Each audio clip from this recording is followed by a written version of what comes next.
So Season 2 just launched and you're looking forward to having the best settings possible to have the best aim and the best movement within the most recent updates of Modern Warfare 3 multiplayer and Warzone. Well, what if I was to tell you that there were some secret settings added into this game that can definitely impact your gameplay and especially your movement within both game modes? My name is Hero, and I'm a very proficient player in both multiplayer and Warzone, as you guys have seen from the intro clips here, and I'm here to give you guys the absolutely best controller settings, graphics settings, audio settings, interface settings, just general settings, so you guys can absolutely annihilate here within Modern Warfare 3. All I ask is for your attention, your support, and I just want to say thank you for being here. Let's rock and roll with these settings. So what's up guys, it's Hero here by Nino Quality, and welcome to my best settings video for Modern Warfare 3 Season 2 update.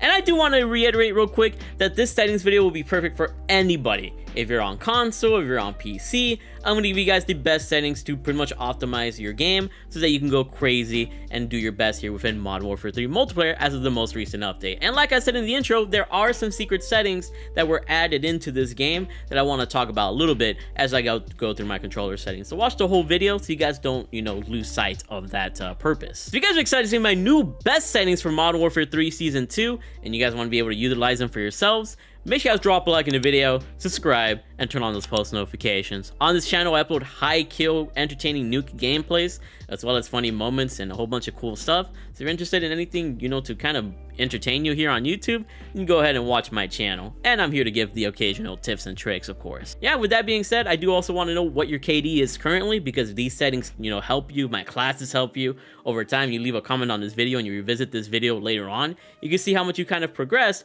from the beginning of Season 2 to the end of Season 2. But yeah, with all that being said, let's start things off with the controller settings here.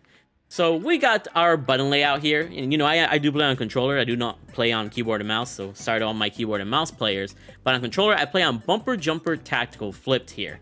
In order to flip it, you go over here and, flip L1, L2, R1, R2. And the reason why I play like this is because I play on a regular PS4 controller, or PS5 controller if I'm on PS5, right now on my PC. And with this controller, I can jump using L2, aim in with L1, shoot with R1, use my lethal with R2, and then stim shot or heal or use a tactical with X, and then drop shot or slide with R3. And this just makes it so I don't need to buy a special controller or use anything like crazy, and just get used to jump shotting and drop shotting way more effectively. I highly recommend this. I've been playing this way since Black Ops 3 back in 2015, so it's been 8 years since I've been using this controller layout, and it has improved my gameplay considerably. It'll take you some time to adjust if you haven't used it yet, like a couple of weeks potentially. It definitely took me like a week or so. Once you get used to it, you're gonna be kind of fluid with your movement, and you're gonna thank me later for this. So that is how I like running my button layout. Bumper ping is gonna be off. Stick layout preset default. Controller vibration is gonna be off, but of course you can play with it on if you really wanted to. I just feel like having vibration off helps me have no recoil. And when it comes to these dead zone inputs, if you want to, you can obviously stick, obviously test if you have any stick drift, and as long as you have left stick and right stick at 0%, that's all that matters. So adjust, whatever necessary you want to need. If you need more, to adjust for, put it higher. If you don't need as much, put it lower. And then my right trigger is actually on 50 because I tend to press my right trigger a lot, which is my lethal button, and I accidentally throw my throwing knives and grenades on accident. So I have it on 50, so I have more control over that. But if you use your triggers to shoot with, make sure these are as low as possible. Aiming sensitivity here is both 8 and 8. It's not too fast and not too slow. If it's a little too on the low side, then I'm able to have a better accuracy, but I won't be able to turn on people. And the opposite is true. If I put this to like 20, then I'll be able to turn on people very easily, but I might not have the best of aim. So I have it in the middle, which is the best of both worlds. But at the end of the day, use whatever sensitivity you're comfortable with and that you feel like you're gonna have the best aim with. ADS sense multiplier here is locked because there's a setting further down that kind of nullifies this. Sensitivity multiplier is all 1. Vertical aim max is all standard. Tactical stance sensitivity multiplier, I just leave it at 1. You can adjust this if you play in tac stance a lot. I don't really do that. Aim response curve type, I recommend dynamic. The pro players have been playing like this since the start of Modern Warfare 2019. It's been proven that this gives you the most stickiest aim assist. And of course, if you're going to use the aim response curve slope scale, just leave it at 1. You don't really need to mess with this. Of course, if you want to play on standard or linear, you can go ahead and do so, but dynamic has been proven to be like the best setting essentially for aim response curve type. All of this you guys can kind of see right here. Custom sensitivity per zoom is on, And then I put low zoom and 2x/3x zoom at 0.9, so I can have a little bit more stickier aim with these types of zooms. But if I'm using a higher zoom optic, then I use it at 1.20 because it drags a little bit and I want it to drag a little bit faster, so I can obviously destroy my opponents if they're a little bit farther away or up close. Target aim assist on, I'm a controller player, gotta have my aim assist on to have the sticky aim and get these keyboard and mouse players mad. Aim assist type is default. Default is usually the best because you don't lose any aim assist in any sort of situation. If you put on precision or focusing, you are going to lose aim assist in certain situations, so I wouldn't really recommend either of them. And then Black Ops is pretty much the same as default. There's like no difference between them, so you can use either one and see whatever feels better for you. Third person ADS correction type, just use assist. Motion sensor aiming, I don't really use that gyro behavior stuff, so if you want to use it, go for it, but you're not going to see that on this channel. Automatic sprint off, I don't like having automatic sprint on. People always tell me, why do you have it off? Just because I'm in more control of my character. I don't want to be automatically sprinting because, campers are going to have a better hand, upper hand than me and be able to camp on me. And with this, I have more control and be able to turn on them if needed. And the same thing could be said with auto move forward. It's the same general concept. I have it off for that reason. Tactical sprint behavior, double tap, grounded mantle on, automatic airborne mantle off, automatic ground mantle hang off, slide/dive behavior. Now, as of this most recent update, they added a little secret setting known as hybrid, where you tap only the slide and tap while holding sprint input to dive. So you're a little bit in more control of how you dive and how you slide in this game. Personally, I use this and I try to, because this is perfect for Warzone, especially on Wandel if you're trying to obviously jump from the roofs. If you slide from jumping off a roof, you get a little bit more momentum when you're parachuting. Unfortunately, I just don't like the way this feels, because if I'm trying to slide cancel consistently, then this interrupts the slide cancel in so many ways, and I end up diving more than sliding only. So I don't really recommend this, but if you find success using this hybrid one, then go for it. When it comes to multiplayer, I tend to use slide only, and when it comes to Warzone, I tend to use tap to slide so I can still dive when needed. If they were to fine-tune this a little bit better, I would probably recommend hybrid, but it just it doesn't work out well for me personally. So it's up to you whether you want to try it out or not. But let me know what you guys think about that new setting. I just don't think it's that useful, but it could be useful if they make more changes to it. Plunging underwater is trigger, parachute automatic behavior off, sprinting door bash on, ledge climb behavior mantle only, ADS sight behavior hold, change/zoom activation, sprint/active, this is all pretty much default at this point, I believe. Tac stance activation, you can even turn tac stance off if you don't want to use it at all. Interact/reload behavior, this is very important right here. I use tap to reload in multiplayer, but in Warzone, for my Warzone enjoyers, use prioritize interact, because this is going to allow you to loot immediately at the press of a button instead of holding down a button. So keep in mind, tap to reload for multiplayer and prioritize interact for Warzone.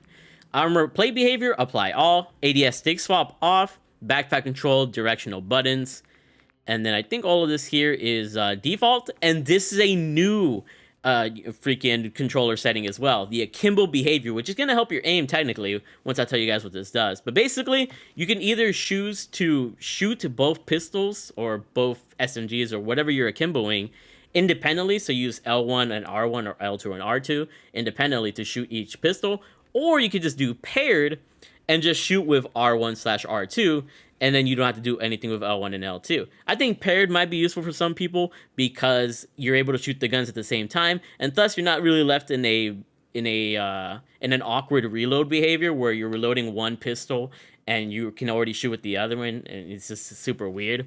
So I think paired could be useful in that situation. I'm pretty good with my shooting control, so I just leave it on independence, have more control over it. But paired could be very useful if you don't want to be in those awkward reload situations where one pistol is reloading and the other one's already good. Vehicle camera, so that's another new setting that they added with this recent update. Vehicle camera recenter, short delay, I think this is all default here. And yeah, so those are the new controller settings. And now let's move over to my PC graphics settings. So here are my PC graphics settings. I'll get to console after this section. We got full screen borderless, and I'm running an NVIDIA GeForce RTX 3080 Ti. Here are all my specs on screen if you're wondering what my PC is. I have a 144Hz monitor and a 1440p screen, so I leave it to those sort of standards. And the only other important setting here is NVIDIA Reflex Low Latency. You gotta have this on in most cases. You can have on plus boost or off, but in most situations, most PCs work well with just on. Obviously, you can toggle between all three of them and see what makes your PC feel the best. But for me, on has always proven to be the one that gives me the most frames and the best feel to my PC. Eco mode preset, I have it on efficiency, or you can do low consumption, either one. And over here, everything is pretty much personal preference or default. So moving on over to the quality graphics settings, I've got render resolution at 90, just so I can obviously get the most out of my frames as possible, because I do play on a 1440p monitor, but I also stream and record on the one PC, so I want as much frames as possible, so I kind of sacrifice my resolution. And anyways, I'm playing on 1440p, so 90s are worth the sacrifice. If you're playing on 1080p, then you definitely would want to have it at 100, so you can have the most, you know, the best look to your game as possible, because the game is going to be kind of blurry for you. But because I have the higher resolution, it can kind of help that way. But if you really need the frames, you can go down to like 90, 85, even 80. I used to play on 80 at 1080p back in Warzone 1. I used to compete pretty well with that. So obviously, go with whatever you think works. Upscaling / sharpening, Fidelity FX Cast, and I have that at 90, or you can have it at 100. Path tracing plus ray reconstruction, I don't really have this on. VRAM scale target, I have it at 80, but if something's wrong with your PC, or you feel like you're lagging out too much, you can put 90. Variable rate shading off, and here we go with details and texture. So I recently put my texture resolution to very low. Usually I do like normal, and for texture filter anisotropic, I have it on normal. But the thing is, recently with Fortune's Keep, there's certain spots on the map where your frames just go down if you're on PC automatically. And I'm just like, bro, I'm not dealing with this. So I just lowered all my settings for that reason. But typically, I play on low and normal. But when I get into those awkward Fortune's Keep situations, I have it on very low and low. Just because I wanted more frames. Hopefully, they fix that within Fortune's Keep. Depth of field is off. Detail quality low. Particle resolution normal. Bullet impacts on. Persistent effects on. Shader quality low. On-demand texture streaming off. Local texture streaming quality low. Shadow quality very low. Screen space shadows off. Ambient occlusion off, screen SSR off, static reflection quality low, tessellation off, volumetric quality low, deferred physics quality off, weather grid volume is low, and water quality is wave wetness. And all these settings pretty much help me optimize my frames and still have the game looking decently nice. And now when it comes to the view section here on our graphics settings, field of view is going to be 120. It allows me to see as many opponents as possible at the, maximum FOV, and I'm able to spot somebody out. When it comes to ADS field of view though, I leave it on independent. A lot of YouTubers are going to tell you they love affected. It allows you to keep the 120 FOV even when you're ADSing, and I personally am not a fan of that. I prefer independent. The difference between independent and affected is that when you're independent, your FOV doesn't stay at 120. When you ADS, your FOV goes to 80. And you're probably wondering, Hero, why are you wanting a lower FOV when you're aiming down sights? Well, that's the thing. I'm aiming down sights, so that means I'm trying to focus in on something. And if an opponent is somewhat far away, they're going to appear a lot bigger and easier to hit. So that's why I like independent. Whereas at affected, I'm still at 120 FOV, and the target's a lot more smaller, and it's a little bit harder to hit them for that reason. So personally, I like independent. It makes me prepared for any sort of situation within multiplayer and Warzone. But that's the way I like to play. So try it out for yourselves. Weapon field of view is going to be wide, so that weapon is as small as possible. We can see most of our screen. Third person field of view, 90 for pretty much the same reasons. Vehicle field of view, wide, makes the vehicle smaller so you can kind of see better. World motion blur and weapon motion blur should both be off. If they're on, then the world is going to be blurry, and you might not see somebody like moving around a corner because of your own blurry screen. So don't do that. It's going to hurt you. This is only really nice in like campaign, arguably. I just don't know why the game has it on by default. Film grain 0. First person and third person camera movement at least 50%. And then the rest of this is personal preference, including inverted flashbang. Do you want the light or you want the darkness? But yeah, those are my PC graphics settings. And now I'm going to hop on my console and show you guys my console graphics settings. And then I'll go to my audio settings after that. So here we are on my PS5 to give you guys my console graphics settings, which you can then apply to other consoles. But we got on-demand texture streaming off, world motion blur and weapon motion blur off because you don't want any sort of blurriness. Film grain 0, depth of field off because you don't want the blurriness in the background. Fidelity FX Cast on, and then you can either max it out or adjust it depending on whatever you want. It just makes the game look a little bit cleaner so you can obviously see your opponents better. Sustainability, I just put Eco Mode preset on off. You don't really need to have it on.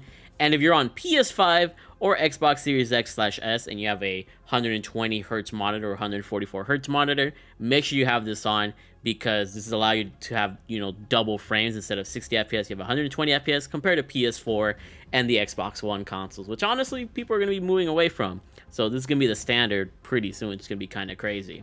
Field of view is going to be a 120 because I want to see as much of the opponents as possible. ADS field of view independent, I just like it more than affected. And if you guys want to know my explanation of that, go back to my PC graphics settings section where I talk more in depth about it. Weapon field of view wide because the weapon looks small, you can see more of your screen. Third person field of view 90. First person and third person camera movement both at least 50% because you don't want all that visual shake. It's going to throw you off. Inverted flashbang can be off or on depending on what you want to suffer with.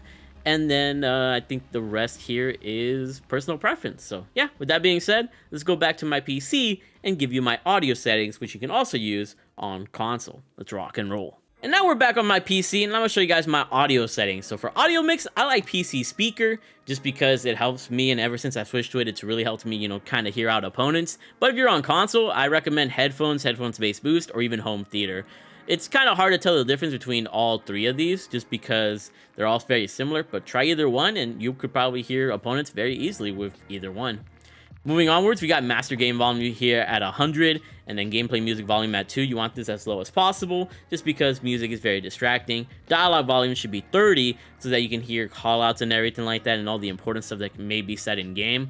But most importantly, you want to have effects volume all the way to max, because this is what allows you to hear footsteps, opponents reloading, maybe putting on armor plates, and any little things that are deemed important within Modern Warfare 3 multiplayer and Warzone. So have this at max. Cinematic music volume doesn't really matter, just have it at 10. And then word tracks volume is obviously personal preference. Voice chat volume, some people be really freaking loud, so you can obviously have this at 60 or higher or lower depending on how annoying your random game chats are. And then voice chat on, all this is personal preference. Proximity chat, I think oh yeah, subtitles. If you want to have subtitles on, I do recommend having subtitles on. The only reason I don't have it on is because I feel like it makes the videos look ugly with all the little lettering on screen. But I love having subtitles on so I can read the callouts. Like if somebody says like enemy missile inbound or enemy strike inbound, then I'm able to respond to that a little bit more by seeing the text rather than hearing it. 'Cause sometimes callouts can be delayed in the game, so I think subtitles are nice to have. And then reduced tinnitus sound, I just have that on personally. And yeah, that's all we have for our audio settings. Now let's move on to our interface settings here. So here on our interface settings, we already got our subtitles down, so nothing to really talk about here. Color customization, haven't really changed any of the colors, but if you wanted to, you could obviously use whatever colors would help you and your eyes. Mini-map shape. Make sure this is on square. If you have it on round, you're doing yourself a disservice. A square has a lot more area. If you can compare the pictures, you'll see that the square has way more area. You'll be able to see more of the red dots in the map, which is very important in this game because they actually work. Minimap rotation on. Horizontal compass, I still have it on even though we still rely on our minimap, just because sometimes if you have a counter UAV up, you can still read the compass because the compass actually tells you whether if there's a counter UAV or not, where an enemy is at. So it's still useful in those situations. Crosshair static, just be instead of on or off, because this allows you to be a little bit more steady with your aim and give you better aim in a sense. And then center dot is also on, and I have it at largest so I can have really much better accuracy with the center dot. I just feel like it helps me personally. Hit marker visuals on, damage based hit markers on, in-game tech shot on. This is all personal preference. Telemetry, I usually have FPS counter, server latency, and packet loss on, just so I can see how much my frames are and see how much I'm lagging if there's any laggy lobby going on. And everything else here is personal preference. But there you guys go, my full PC and console audio, graphics, controller settings for Modern Warfare 2 Season 2. And let me know if these settings help you or if you learned something new today. And if you did, make sure you guys do drop a like, subscribe, and new, turn on those post notifications. I work really hard on these videos to make them possible for you guys. I'm here freaking triple uploading for you guys and shit, bro. Like, thank you guys for love and support. You guys always make this whole YouTube thing worth it. And like always, check me out on my social medias. I live stream on Twitch at twitch.tv/MW3Hero. I drop nukes and go crazy. I upload Warzone gameplays on my More Hero channel. So if you want to see me play Warzone, go to that channel. But with all that being said, I just want to say thank you guys for being here. And I hope to see you on the next video. Let me know what setting is your favorite to talk about here in MW3. I don't think that's a good question. I'll see you later.